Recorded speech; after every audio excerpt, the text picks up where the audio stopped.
Last month, one of the best beers I had was Overtone's The Bruce. Now, today we're going to review the sister beer to that. This is Overtone's The Betty. It's another IPA and it's another one with a hop blend. This is the Betty hop blend.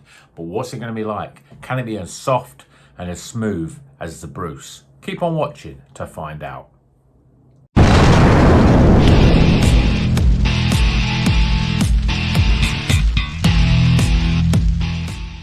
Welcome back to Rocker's Beer Review. Today we're going to be reviewing The Betty. This is a beer from Overtone. It is a IPA coming at 5.5%. Overtone are brewery based in Glasgow. And this one is, it says, a new hop blend from the Freestyle Hops, New Zealand. They gave no hints of what to it's been. That will let you decide to let you know what you think of it and let them know on tap. Now, the Bruce was really good. The big takeout on the Bruce was that it was it was almost like drinking a cloud. It was so soft. Probably the softest IPA that I've ever had. And we had lots of really great soft IPAs. And obviously had a nice, again, that was a Southern Hemisphere type of hop, so it was very much those sort of, more towards the New Zealand style, and same with this one. So I should have really bought them both together and drank them side by side to sort of see the comparisons, but I have in my mind what I remember of the Bruce, and so let's see if the Betty can be as good. If it's as good, then it's a great beer. Obviously for an IPA, 5.5% on the low side, but let's see how this sort of sits in the glass. I mean, straight away you can see it's pretty light, yellowy, very New England-esque. Yeah, I mean, look at that. Beautiful. Custard in a glass. I poured it as slowly as I could, and still I got a huge, great big head on there. So I've got about 4 fingers of head. But again, I think that the Bruce was similar, again, it's very soft. You can see the carbonation. Look at the speed of that carbonation moving up there.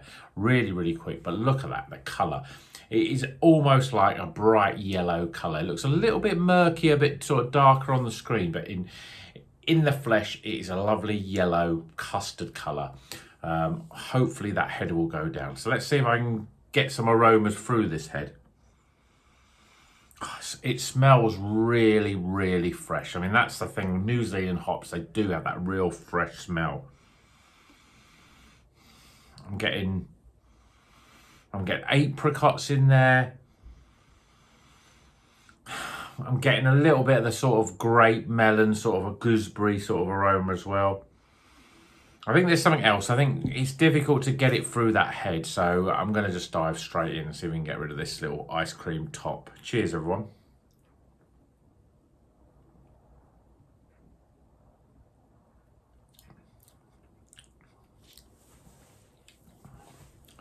It's another cracking beer.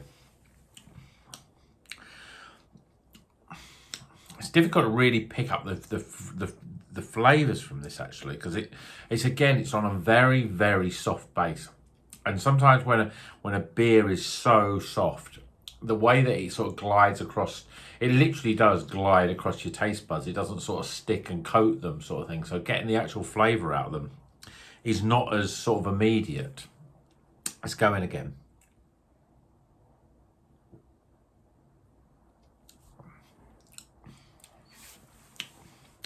Yeah, I'm getting quite sharp pineapple, mango, something else in there. And I think it is the sort of gooseberry. There's something a little bit green, a little bit more fresher, a real zest of lime in there as well. Yeah, the grapefruit I think is starting to come through a little bit more now. It's a really good beer. Even though it's New Zealand hops, I don't think it's as immediate as a lot of New Zealand IPAs are.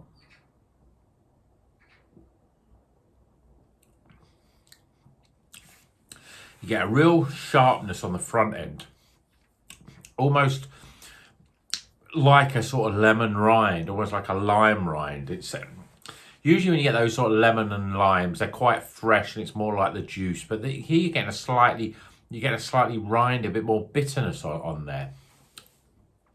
It's almost as if you've got the grating of take a lime and you grate the sort of skin of it. It's that real sort of really strong lemon lime citrus flavour, and grapefruit as well. They're the big flavours in there.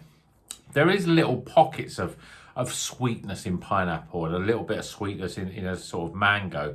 But for me, it's all about that sort of big citrus and sharp citrus sort of flavours, the sort of lemons and limes and grapefruits.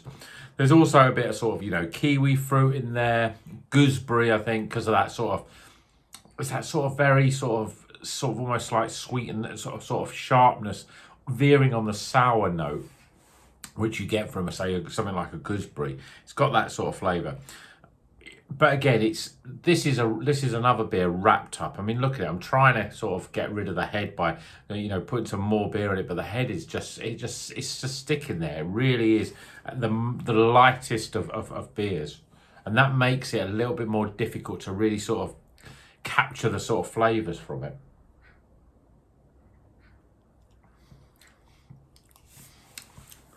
Yeah, I mean, I'm starting to pick up a little bit more of those sort of New Zealand flavours, the grape, the melon, those sort of flavours. But for me, it's quite sharp, just veering on the sort of bitterness. But it's not, as I said, it's more that zesty bitterness opposed to, there's no sort of real piney bitterness in there at all. It's just, the flavours are very strong, because sometimes you can get those big strong citrus sort of flavours, the limes, the lemons, the grapefruits. It can sometimes, you can think, oh, is that a little bit of bitterness? But just when you think it's going to be, the thing is with bitterness, it usually stays in the mouth. It sits in the mouth until you take the next. But this, it sort of comes and then it doesn't stick around. It just sort of glides away, really. But it gives it a very strong, really big, upfront, fruity, hoppy sort of flavour. It's a cracking beer, and at 5.5%.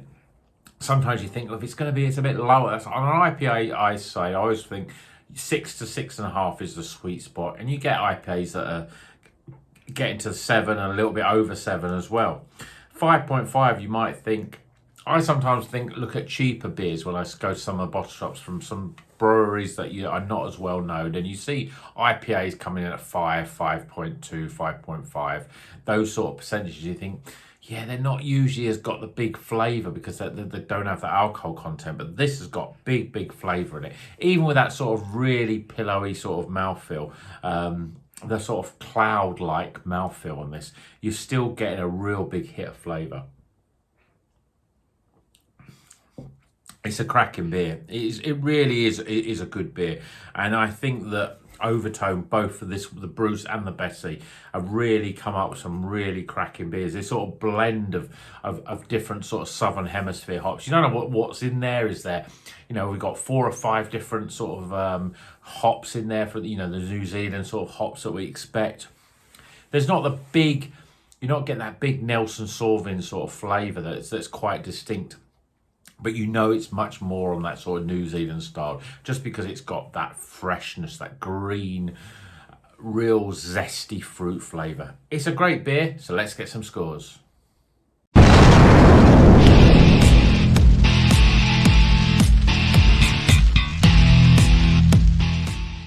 Okay, the scores are in for the Betty by Overtone. A 5.5% using a Betty hop blend of basically New Zealand hops.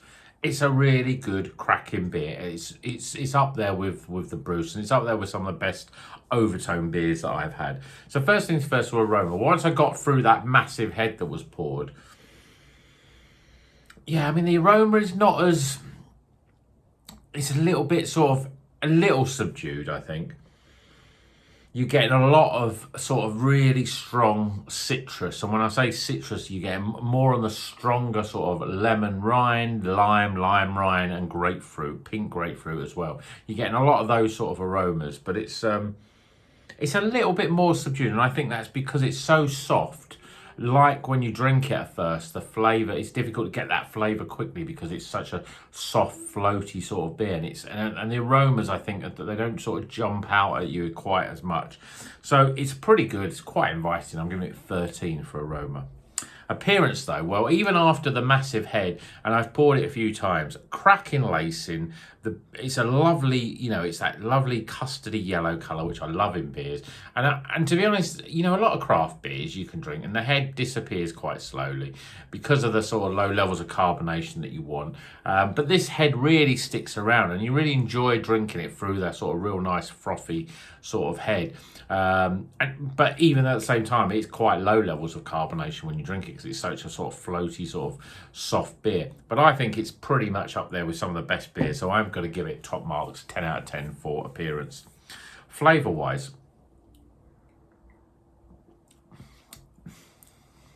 again, you get big hits of citrus fruits right up front, and you almost get that slight sort of zesty sort of bitterness on the front end. I don't think the New Zealand style is as dominant with this because you're getting a lot of lemons and limes and grapefruits up front. Then when it sort of starts mellowing a little bit more in your mouth, you're starting to pick up things like gooseberry and kiwi fruit, a little bit of melon, a little bit of grape, but not so much that when you've got, like, say, a pure Nelson Sauvin hop in a New Zealand sort of IPA. You know that it's more on that New Zealand style because you're not getting masses of stone fruits. And although, there was you're getting a little bit of mango and a little bit of sweetness of pineapple, they're quite subtle and subdued in terms of flavours. So you get much more on those citrus and green fruits. It tastes pretty good though. It's got there's a real freshness and zestiness about it that just makes it a really easy drinking beer. And especially the fact that it's got this softness, like the Bruce, it's got this real cloud-like softness it's not just smooth and creamy, it's almost smooth like you're drinking foam really, but you're getting those flavors through there. And I think that's quite novel in these sort of beers. You don't normally expect to get big frothy sort of beers really, but with these you are getting, it's quite unique. I don't know if it's the way that the blend of the hops, the way they use the yeast, whether it's the use of I'm presuming we've got oats in here. I mean, it says oats and wheat and obviously everything else, but I don't know whether it's something about the way that they brewed it because it's got a much lightness about it than any other beers that I've had, apart from the sister one to this, the Bruce. So flavour wise, I'm giving it a 35. It is very good though. Value for money, a little over a fiver for this. 5.5% is quite lower on the alcohol scale, but I think sometimes that's good. You feel that you can drink more of them, and it is a light beer to drink but full of flavour at the same time. But value wise, I think I'm giving it an 8 out of 10. And my overall experience, well, I think like the Bruce, it's not quite as good as the Bruce. I think again I would have got a better side-by-side comparison, but the Bruce was something a little bit special. This is still an excellent beer, and it's still, some of the best beers I've had from Overtone. And I think that they really do well with the Southern Hemisphere. Even though they're way up there in Glasgow, they do good stuff with us. I've had Southern Hemisphere IPAs, New England IPAs from them before that have been really good. This is another really good cracking beer. So I'm going to give it 16 for overall. So we top those scores up. We get highly recommended 82. Just looking back at the scores of the Bruce, that was a little bit higher. That got 85, so this one 82, a little bit lower, but still excellent beer. Anything over 80 beer, it's a beer that you've got to seek out and buy and drink. And let me know if you have had this. So Overtone the Betty, sister to Overtone the Bruce, both of them really good beers. If you've had either of them, let me know. If you feel that you've got one preference over the other as well, let me know what you think the difference is, because again, I should have really drank them much closer together, almost, at the same time, to get a real good comparison. But they're both cracking beers, and if you like any sort of New Zealand style IPAs, they should be, should be at the top of your shopping list. Hopefully these beers are still available. I mean, I only bought this a few weeks ago, so hopefully you can still get hold of this. So the Bruce and the Betty, great little experiment, really, well, we call it experiment, but this Freestyle Hops, blend from Freestyle Hops. Hopefully they'll do something else with the Freestyle Hops and we'll seek out those beers as well. Hope you've enjoyed this review. I've certainly enjoyed this beer. Let me know what you think. As I said, there's quite a lot of New Zealand beers coming through this month. So, yeah, I don't know, it's a flavour of the month really. It's all about New Zealand, and and the sort of hops that they provide, but I think they're really cracking beers, and I do think the New Zealand hops are really, really good. So hope you enjoyed this video, and without repeating myself 100 times, I'll see you in the next one, and until then, keep on rocking.